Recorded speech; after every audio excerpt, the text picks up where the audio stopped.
Tara, check tayo ng hive.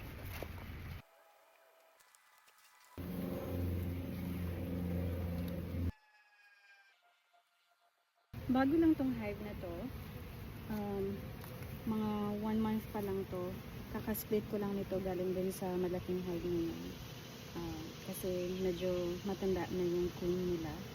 So, kailangan ko ng i-requeen yung malaking hive para ready na sila for the winter. Kasi kung sakaling mamamatay yung old queen, itong queen na nandito na, at least safe na yung malaking hive na yun. Pero ito, medyo risky.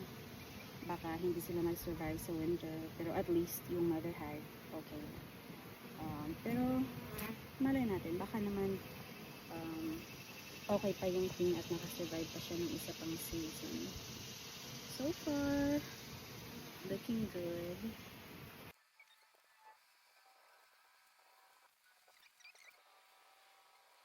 Ito yung dalawang bote ng sugar syrup. 2 parts sugar, 1 part water. So, yan yung saktong timpla para mabilis para makatulong sa growth ng dalawang small hives na to. So, ilalagay ko itong mga jars na to dito sa insert na to.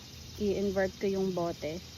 Hindi patuloy na mag-flow yung liquid dahil sa air pressure at surface tension. May mga butas dito sa ibabaw sa cap ng jars at gagamitin ng mga bees yung proboscis nila para makuha yung syrup sa loob.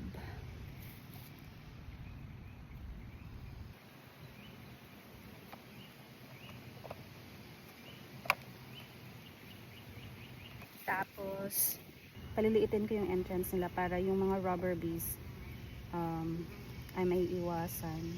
Kasi yung mga rubber bees, ito yung pag na-sense nila na merong feeder dito, i-rub nila to. So, papasok sila dito at makikishare sila sa pagkain ng hive na to. So, para maiwasan yun, palilitin ko yung gap dito. Ivy, Alice! Okay. Now.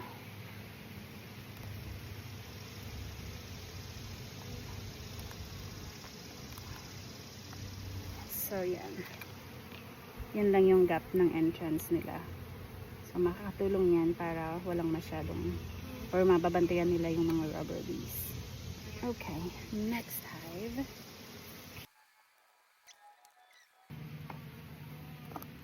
There you go.